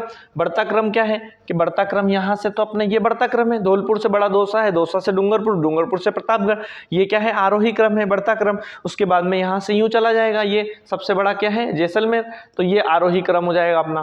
ठीक, आरोही मतलब बढ़ता क्रम। सबसे कम क्षेत्रफल किसका है? धौलपुर का 3434 किलोमीटर स्क्वायर, 3034 किलोमीटर स्क्वायर। ठीक, ये क्या है? धौलपुर जो सबसे छोटा है, उससे बड़ा दौसा, फिर डूंगरपुर, फिर प्रतापगढ़, और लास्ट में सबसे बड़ा कौन सा आता है? जोधपुर, फिर बाड़मेर, फिर सबसे बड़ा जैसलमेर आ जाता है। तो ये क्या हो गया? आरोही क्रम मतलब कि बढ़ता क्रम हो गया। ठीक, और अवरोही क्रम अगर एग्जाम में पूछ ले, अवरोही मतलब घटता क्रम, तो जैसलमेर से कम बीकानेर, ये घटता क्रम हो जाएगा। ठीक, उसके बाद में फिर घटता क्रम प्रतापगढ़ से डूंगरपुर और धौलपुर सबसे छोटा, ये कौन सा क्रम हो जाएगा? अवरोही क्रम। अवरोही क्रम मतलब घटता क्रम। ये कौन सा क्रम है? अवरोही क्रम यानी कि घटता क्रम। ठीक, और ये कौन सा क्रम है? ये अपने तीर का निशान ऊपर है, ये है अपने आरोही क्रम यानी कि बढ़ता क्रम। ये अपने आरोही क्रम यानी कि बढ़ता क्रम। ठीक, आरोही क्रम यानी कि बढ़ता क्रम। ठीक, ये बढ़ रहा है क्षेत्रफल, यहाँ से यहाँ बढ़ रहा है, ये आरोही हो गया, ये घट रहा है अवरोही हो गया, ये घट रहा है अवरोही हो गया। ठीक, उसके बाद में अपन बात करते हैं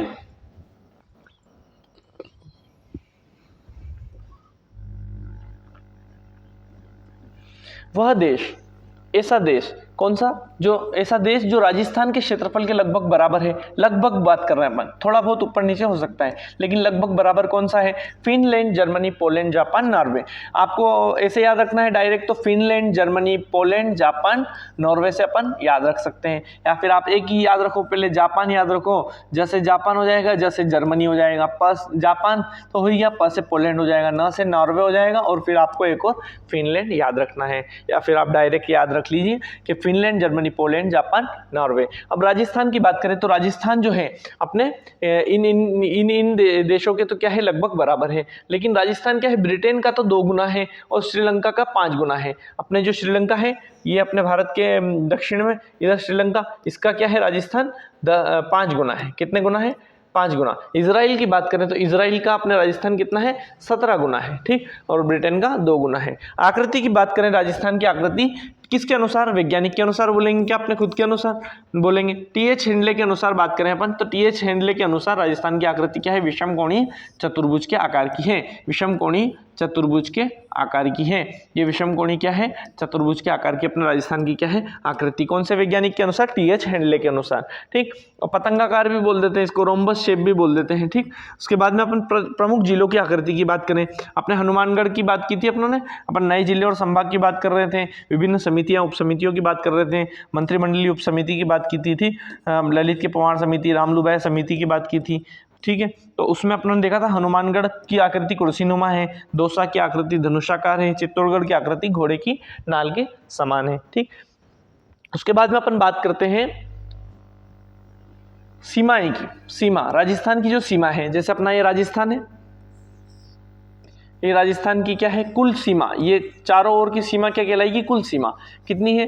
5920 किलोमीटर। तो राजस्थान की क्या है? कुल सीमा है, जिसमें क्या है? यहाँ से हिंदुमल कोट श्रीगंगानगर से बाकासर शाहगढ़ बाड़मेर तक कौन सी है? अंतरराष्ट्रीय सीमा है। ये कौन सी सीमा है? अंतरराष्ट्रीय सीमा। और ये क्या है? अपने अंतरराज्यीय, मतलब अपने भारत के ही अन्य राज्य इससे सीमा लगाते हैं राजस्थान से। यहाँ पे पंजाब हो जाएगा, यहाँ हरियाणा हो जाएगा, यहाँ पे उत्तर प्रदेश हो जाएगा, यहाँ मध्य प्रदेश हो जाएगा, यहाँ गुजरात हो जाएगा। ठीक, उसके बाद अपन बात करते हैं इसकी, तो यहाँ पर पाकिस्तान के दो राज्य पंजाब और सिंध, जो अपने पाकिस्तान के राज्य हैं, पाकिस्तान के दो राज्य पंजाब और सिंध, जिसके जिले अपने राजस्थान के जिलों से सीमा लगाते हैं। ठीक, यहाँ अपन देखेंगे, यहाँ पे अपने हो जाएगा गंगानगर, उसके बाद अनूपगढ़ था जो कैंसिल हो गया। ठीक, उसके बाद बीकानेर आ जाएगा, बीकानेर के बाद फलोदी के बाद में जैसलमेर, और जैसलमेर के बाद में बाड़मेर। ठीक, कुल जिले कितने लगाते हैं? 5, लेकिन केवल राजस्थान के केवल अंतर्राष्ट्रीय सीमा पर स्थित जिले 3 है। ठीक, अंतर्राष्ट्रीय सीमा की अगर अपन बात करें, अंतर्राष्ट्रीय सीमा यहाँ से यहाँ तक की दूरी कितनी है? 1070 किलोमीटर। टोटल राजस्थान की जो कुल सीमा है वो कितनी है? 5920 किलोमीटर। अब इसमें से इसको घटा देंगे तो 4850 आ जाएगी, या फिर आप यही याद रख लेना डायरेक्ट, राजस्थान की जो अंतर्राज्यीय सीमा है ये कितनी है? अंतर्राज्यीय है 4850 किलोमीटर। टोटल 5920, 4850 अपने अंतर्राज्यीय सीमा हो गई, और 1070 किलोमीटर अपने अंतर्राष्ट्रीय सीमा हो गई, जो अंतर्राष्ट्रीय मतलब दूसरे देश से सीमा लगाती है, और वो देश कौन सा है? पाकिस्तान है। ठीक, अंतर्राज्यीय सीमा जो अपने किस से लगती है? पंजाब, हरियाणा, उत्तर प्रदेश, मध्य प्रदेश और गुजरात से। ठीक, 5920 टोटल होगी, दोनों को मिला के 5920 राजस्थान की कुल सीमा। अंतर्राष्ट्रीय सीमाओं की बात करें, जो अंतर्राष्ट्रीय जो ये सीमा है इसको बोलते हैं सर सिरिल रेडक्लिफ रेखा। कौन सी रेखा? सर सिरिल रेडक्लिफ रेखा। इसका निर्धारण हुआ था 17 अगस्त 1947 को। कब हुआ था? 17 अगस्त 1947 को सर सिरिल रेडक्लिफ रेखा का निर्धारण हुआ था। राजस्थान में कहाँ से स्टार्ट होती है? स्थान हिंदुमल कोट श्रीगंगानगर से। क्या है? हिंदुमल कोट श्रीगंगानगर से। ये अपना हो गया राजस्थान। ठीक, ये अपना हो गया क्या? गंगानगर हो गया, और ये अपने हो गया बाड़मेर। ठीक, यहाँ से स्टार्ट होती है। कहाँ से स्टार्ट होती है? यहाँ से। इतना जो एरिया है इसका, जो ये जो एरिया है ये किस पे है? अंतरराज्यीय सीमा पे है, और इसका ये वाला एरिया अंतरराज्यीय सीमा पे है। और अपन इसकी बात करें, ये अपने कहाँ से? यहाँ से यहाँ तक जाती है। ठीक, ये अंतर्राष्ट्रीय सीमा। तो गंगानगर दोनों सीमाओं पर स्थित है, अंतर्राज्यीय सीमा इधर और अंतर्राष्ट्रीय सीमा, और ये बाड़मेर जो है अंतर्राज्यीय और अंतर्राष्ट्रीय दोनों सीमाओं पर स्थित है। अब अपन बात करते हैं राजस्थान में स्थान किसका? सर सिरिल रेडक्लिफ रेखा। सर सिरिल रेडक्लिफ रेखा कौन सी? अंतर्राष्ट्रीय रेखा है। ठीक, 17 अगस्त 1947 को इसका निर्धारण होता है। ठीक, सर सिरिल रेडक्लिफ। ठीक, ये अपने उनका कोई अंग्रेज हुआ करते थे, उनका नाम है सर सिरिल। ठीक, राजस्थान में स्थान की बात करें, कहाँ से स्टार्ट होती है अंतर्राष्ट्रीय रेखा? स्थान हिंदुमल कोट श्रीगंगानगर से बाकासर या शाहगढ़ बाड़मेर तक जाती है। ठीक, ये बाकासर शाहगढ़ बाड़मेर अपने यहाँ आ जाएगा, और ये हिंदुमल कोट श्रीगंगानगर यहाँ आ जाएगा। ठीक, उसके बाद में राजस्थान की कुल सीमा में अंतर्राष्ट्रीय सीमा का योगदान कितना है? 18% है। राजस्थान की कुल सीमा में, मतलब 5920 किलोमीटर में अंतर्राष्ट्रीय सीमा का योगदान कितना है? 18% है। मतलब 5920 का 18% क्या है? 1070 किलोमीटर। ठीक, तो ओवरऑल आपको इतनी बात याद रखनी है कि राजस्थान में स्थान कहाँ से स्टार्ट होती है अंतर्राष्ट्रीय रेखा, हिंदुमलकोट श्रीगंगानगर से बाकासर सागर बाड़मेर की ओर, ठीक, बाड़मेर तक, ठीक। और अपने जो ये है गंगानगर दोनों सीमाओं पर स्थित है, अंतर्राष्ट्रीय और अंतर्राज्यीय दोनों सीमाओं पर स्थित है, और बाड़मेर भी अपने अंतर्राष्ट्रीय और अंतर्राज्यीय दोनों सीमाओं पर स्थित है। ये भी बात आपको याद रखनी है, ठीक। उसके बाद में अपन बात करते हैं राजस्थान के 41 जिलों का क्या है मानचित्र, ठीक। जो अपने पुराने जिले कितने थे 33 और 8 नवीन जिले और 41 टोटल, अभी वर्तमान में 41 टोटल जिले हो गए, ठीक। 33 जिले थे, इसके बाद में 17 जिले और बना दिए अशोक गहलोत सरकार ने रामलुभाय समिति की सिफारिश पर, ठीक। उसके बाद में भजनलाल सरकार ने ललित के पवार समिति की सिफारिश पर अपने ये अशोक गहलोत जी, ठीक, 17 जिले बने, जिसमें से अपने 9 जिले क्या कर दिए भजनलाल सरकार ने ललित के पवार समिति की सिफारिश पर क्या कर दिए कैंसिल कर दिए। तो 8 जिले जो वर्तमान में यथावत रखे गए 7 अगस्त 2023 को बनाए गए थे, किसके द्वारा, अशोक गहलोत सरकार के द्वारा। जो अभी यथावत रखे गए 8 नवीनतम जिले कौन कौन से हैं, ये अपने फलोदी हो गया मैप में, ठीक, ये बालोतरा हो गया। फलोदी की बात करें जो बीकानेर और जोधपुर से अलग करके बनाया गया है, लेकिन जैसलमेर की आकृति अगर देखिए अपन, जैसलमेर अपने यहाँ तक था, तो लगभग फलोदी को जैसलमेर से भी कुछ हिस्सा लिया गया है। ये अपने जैसे राजस्थान सरकार की जो त्रैमासिक पत्रिका आती है 3 महीने में एक बार, रावीरा जिसको बोलते हैं, तो उसमें अपने अपडेशन अभी आया नहीं है और उसमें अपडेशन आ जाएगा इसका, ठीक। तो अभी वर्तमान में फलोदी की बात करें तो फलोदी नया जिला है जो बीकानेर, जोधपुर और जैसलमेर से अलग करके बनाया गया है। अभी वर्तमान में अपडेट नहीं है तो इसको बीकानेर और जोधपुर से अलग ही मानते हैं अपन। और बालोतरा की बात करें, बालोतरा बाड़मेर से अलग है और अलग होकर नया जिला बनाया। सलूम्बर को उदयपुर से अलग करके बनाया है। ये ब्यावर हो गया अपने मैप में लोकेशन, ये ब्यावर हो गई, ठीक। ये ब्यावर अजमेर, पाली, राजसमंद, भीलवाड़ा 4 जिलों से बनाया गया है, ठीक। सर्वाधिक जिलों से बनाया गया नया जिला कौन सा है, ब्यावर है, ठीक। फिर ये डिडवाना हो गया जो अपने नागौर से, कोटपुतली, बहरोड, जयपुर और अलवर से, और खेड़तल तिजारा अपने अलवर से, और डीग अपने भरतपुर से अलग करके बनाया गया है। ये कितने जिले हो गए अपने 8 जिले जो नवीनतम जिले हैं। टोटल वर्तमान में जिले कितने हो गए 41। ये ओवरऑल अपन बात कर ली, ठीक। उसके बाद में अपन बात करते हैं जो अपनी चल रही थी अपने अंतर्राष्ट्रीय सीमा हिंदुमलकोट श्रीगंगानगर से बाकासर सागर बाड़मेर तक, यहाँ तक, कहाँ तक, यहाँ तक, ठीक है। और बाकी जो गंगानगर का पार्ट है वो अंतर्राज्यीय सीमा पे, इधर वाला पार्ट अंतर्राष्ट्रीय पे, ये बाड़मेर का इधर वाला पार्ट अंतर्राष्ट्रीय पे, और ये कुछ पार्ट अपने अंतर्राज्यीय सीमा पे लगता है, ठीक। हिंदुमलकोट श्रीगंगानगर से बाकासर सागर बाड़मेर तक अपने अंतर्राष्ट्रीय सीमा लगती है राजस्थान की। अपन बात करें कौन कौन से डिस्ट्रिक्ट आते हैं राजस्थान के, गंगानगर, बीकानेर, फलोदी, जैसलमेर और बाड़मेर। सबसे बड़ा जिला जैसलमेर लगता है अपने इससे अंतर्राष्ट्रीय सीमा से, ठीक। उसके बाद अपन बात कर रहे हैं पाकिस्तान की। पाकिस्तान के 2 जिले पंजाब और सिंध। पंजाब अपने पंजाब के कौन कौन से, बहावलनगर, बहावलपुर और रहीमयार खानपुर। बहावलनगर, बहावलपुर, रहीमयार खानपुर, जिसमें सर्वाधिक बड़ा जिला कौन सा है, जो सर्वाधिक ज्यादा सीमा लगाने वाला राजस्थान से कौन सा है, बहावलनगर है, जिसकी सीमा राजस्थान से सर्वाधिक लगती है। कौन सा जिला है, बहावलनगर। और सबसे कम सीमा लगाने वाला पाकिस्तान का कौन सा जिला है, अमरकोट, ठीक। अमरकोट सबसे कम सीमा लगाता है अपने राजस्थान के साथ। अब अपन इसकी बात करें तो सबसे कम सीमा मान लो फलोदी की लग रही है, सबसे ज्यादा जैसलमेर की लग रही है, ठीक। उसके बाद अपन बात करते हैं अंतर्राष्ट्रीय सीमा पर। ये जो हो गई अंतर्राष्ट्रीय सीमा, इस पर निकटतम जिला मुख्यालय कौन सा है, श्रीगंगानगर है। ये आपको एज इट इज याद रखना है, ये फैक्ट है और फैक्चुअल क्वेश्चन आरपीएससी पूछती है, ठीक। तो अंतर्राष्ट्रीय सीमा पर निकटतम जिला मुख्यालय श्रीगंगानगर है, और अंतर्राष्ट्रीय सीमा पर ही स्थित दूर जिला मुख्यालय कौन सा है, बीकानेर है। और अंतर्राष्ट्रीय सीमा से, ये अंतर्राष्ट्रीय सीमा होगी, इससे सर्वाधिक दूर स्थित जिला मुख्यालय कौन सा हो जाएगा अपने, धौलपुर।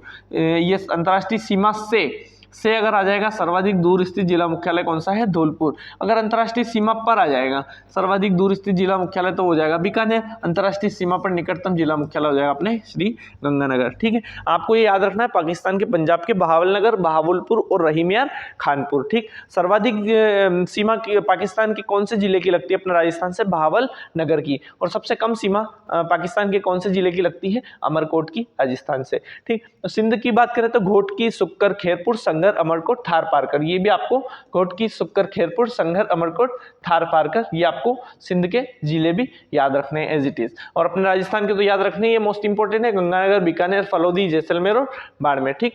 उसके बाद में अपन बात करें अंतर्राज्यीय सीमा की। अंतर्राज्यीय सीमा, ये अपने अंतर्राज्यीय सीमा होगी यहाँ से यहाँ तक, लंबाई अपनों ने देखी 4850 किलोमीटर, जो 5 राज्यों से लगती है, अपने भारत के 5 राज्यों से लगती है। सबसे बड़ी सीमा राजस्थान के साथ, सबसे बड़ी सीमा राजस्थान के साथ लगती है मध्य प्रदेश की। ठीक, ये अपना यहाँ से स्टार्ट हो जाती है मध्य प्रदेश की, धौलपुर से, यहाँ से स्टार्ट होके ये झालावाड़, बारा और कोटा, चित्तौड़गढ़ से 2 बार लगती है, कोटा से भी 2 बार लगती है, ये कोटा हो जाएगा। जो विखंडित नहीं है ये चित्तौड़गढ़ हो गया, ये भी चित्तौड़गढ़ है, जिसको भीलवाड़ा अलग करता है 2 पार्ट में, जो क्या है कि विखंडित जिला है चित्तौड़गढ़, और ये कोटा विखंडित नहीं है लेकिन 2 बार एमपी से सीमा लगाता है। ठीक, मध्य प्रदेश की बात करें तो 1600 किलोमीटर और हरियाणा की 1262 किलोमीटर। ये अपने यहाँ पर पंजाब आ जाएगा, पंजाब, उसके बाद में अपने हरियाणा, और उसके बाद में उत्तर प्रदेश, उत्तर प्रदेश के बाद में मध्य प्रदेश, मध्य प्रदेश के बाद में यहाँ पर गुजरात। ठीक, तो अपन मध्य प्रदेश की बात करें तो 1600 किलोमीटर सर्वाधिक सीमा लगती है अपने राजस्थान के साथ राज्य की। ठीक, और हरियाणा राज्य की 1262 किलोमीटर सीमा राजस्थान से लगती है, जो क्या है दूसरे नंबर पे है। और गुजरात की बात करें तो 1022 किलोमीटर, जो यहाँ पर अपने बांसवाड़ा है, बांसवाड़ा से लगा के और बाड़मेर तक। ठीक, और उत्तर प्रदेश की बात करें तो 877 किलोमीटर यहाँ बांसवाड़ा से लगा के और यहाँ पर धौलपुर तक। ठीक, और उत्तर प्रदेश और हरियाणा की, उत्तर प्रदेश और हरियाणा की बात करें, ये उत्तर प्रदेश की बात करें तो यहाँ पे अपने डीग आ जाएगा, डीग जो उत्तर प्रदेश और हरियाणा दोनों पे लगाता है, और धौलपुर उत्तर प्रदेश और मध्य प्रदेश, और यहाँ पे अपने गंगानगर कौन सा हो जाएगा, ये पंजाब की बात करें तो 89 किलोमीटर। ठीक, इसके बाद अपन विस्तृत चर्चा कर रहे हैं, वैसे आगे इतना आपको लोड लेने की भी जरूरत नहीं है। ठीक है, तो पड़ोसी राज्य की बात करें अपने राजस्थान के पड़ोसी राज्य कौन कौन से हैं, एक तो पंजाब, पांच राज्यों की बात करी अपन ने, पंजाब जो 89 किलोमीटर। ठीक, हरियाणा की बात करी 1262 किलोमीटर। ठीक, उत्तर प्रदेश की बात की अपनों ने, मध्य प्रदेश की 1600 किलोमीटर।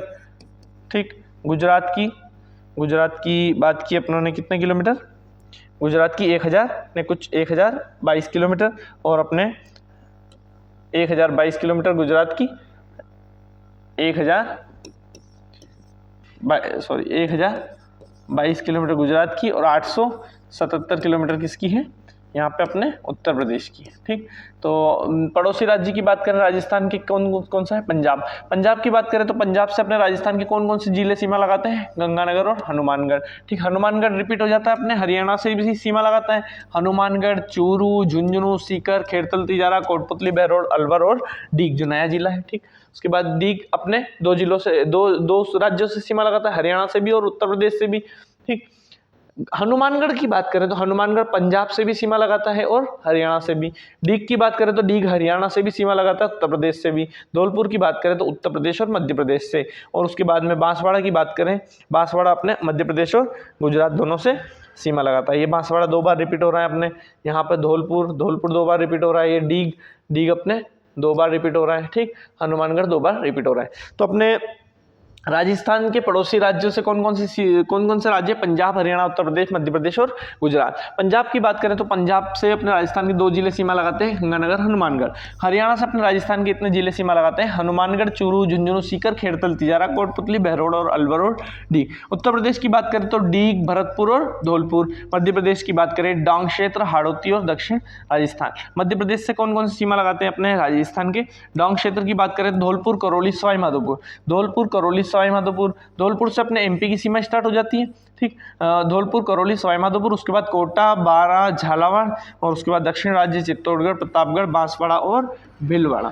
ठीक है, उसके बाद में अपन बात करते हैं गुजरात की। तो गुजरात से कौन कौन से, अरावली के पश्चिम की बात करें तो बाड़मेर, जालोर और सिरोही।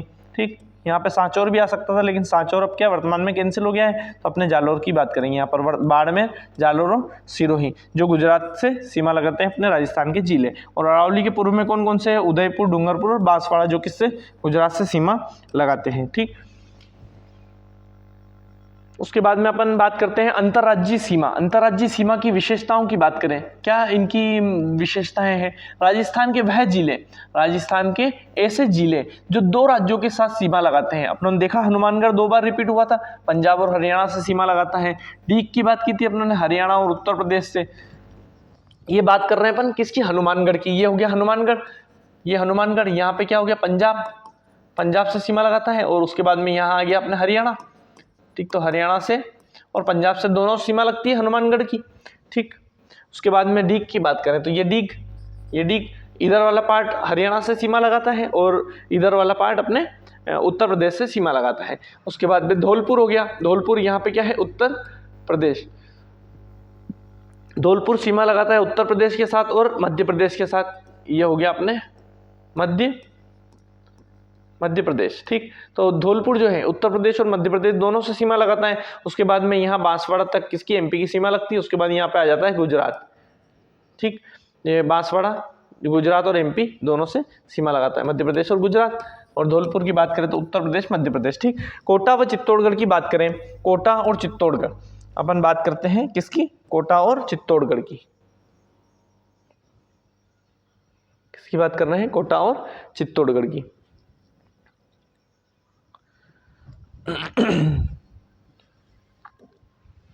ये कोटा की सीमा किससे, एमपी से कितनी बार लग रही है, 2 बार, एक इधर से लग रही है और एक इधर से लग रही है। तो कोटा एमपी से सीमा कितनी बार लगाता है, 2 बार। लेकिन क्या विखंडित है, क्या टूट रहा है क्या कहीं से, नहीं, विखंडित नहीं है।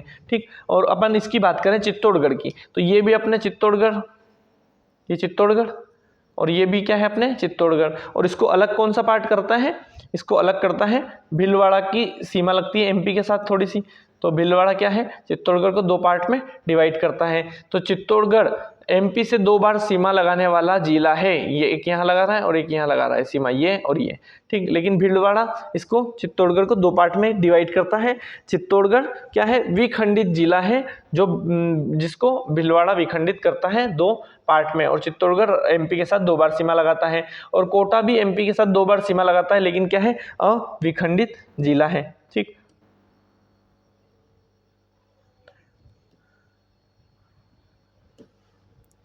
उसके बाद में अपन देख रहे हैं ये कोटा व चित्तौड़गढ़ राजस्थान के वह जिले जो एमपी के साथ 2 बार सीमा लगाते हैं।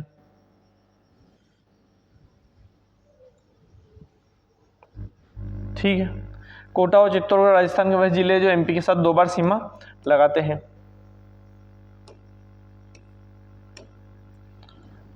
कोटा राजस्थान का वह जिला है जो एक राज्य के साथ 2 बार सीमा लगाता है, लेकिन क्या है, विखंडित नहीं है। और चित्तौड़गढ़ चित्तौड़गढ़ क्या है, राजस्थान वह जिला है जो एक राज्य के साथ 2 बार सीमा बनाता है और केवल और क्या है, विखंडित है। भीलवाड़ा चित्तौड़गढ़ 2 पार्ट में डिवाइड करता है, अपन देख ही लिया। उसके बाद में अपन बात करते हैं अंतरराज्यीय सीमा पर।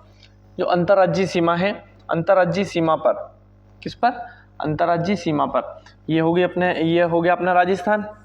इसमें जो ये हिंदुमल कोट श्रीगंगानगर से बाकासर सागर बाड़मेर तक कौन सी सीमा हो गई अपने, अंतरराष्ट्रीय सीमा हो गई। यहाँ से क्या, यहाँ तक क्या है, 4850 किलोमीटर अंतरराज्यीय सीमा। तो अंतरराज्यीय सीमा पर सबसे बड़ी सीमा किसकी लगती है, झालावाड़ की लगती है। इस पार्ट में अपने झालावाड़ है, झालावाड़ की सीमा लगती है एमपी के साथ में सबसे बड़ी सीमा। ठीक, सबसे छोटी सीमा किसकी लगती है, बाड़मेर की, क्योंकि अपनों को पता है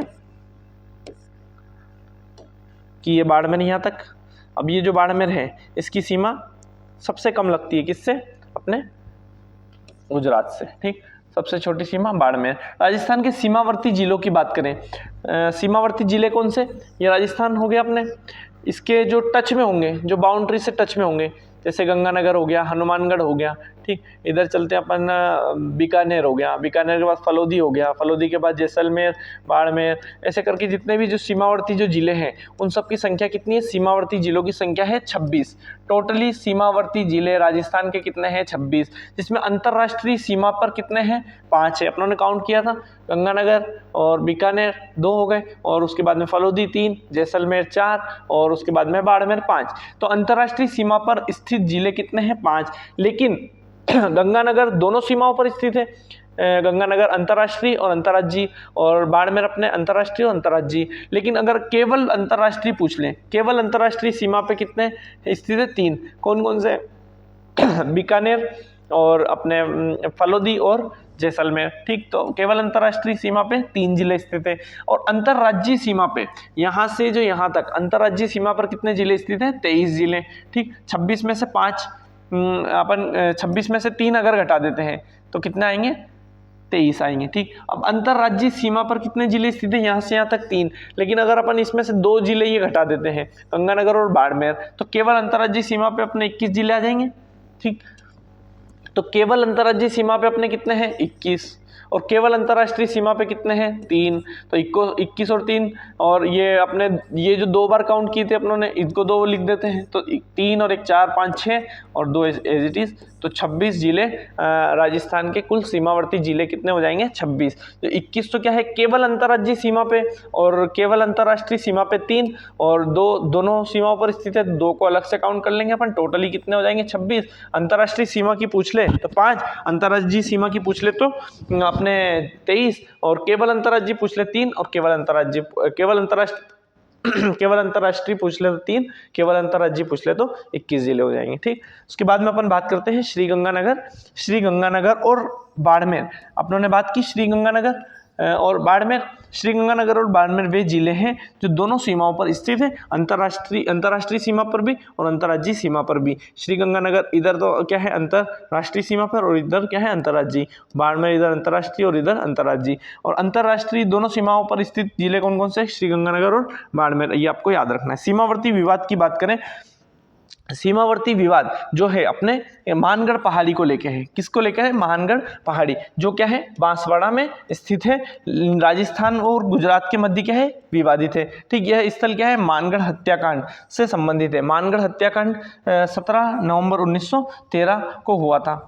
ठीक है, मानगढ़ हत्याकांड क्या चीज़ है, अंग्रेजों द्वारा फायरिंग कर दी गई थी और 1500 लोग यहाँ पर मारे गए थे। ठीक, अपन सीमावर्ती विवाद अगर आता है एग्जाम में तो मानगढ़ पहाड़ी को लेके है, जो राजस्थान और गुजरात के मध्य क्या है विवादित है। और मानगढ़ पहाड़ी पे ही क्या हुआ था, एक हत्याकांड हुआ था पहले के समय 17 नवंबर 1913 को, जो क्या है मानगढ़ हत्याकांड के लिए जाना जाता है। जो अपन इसको देख लेते हैं एक बार, मानगढ़ हत्याकांड।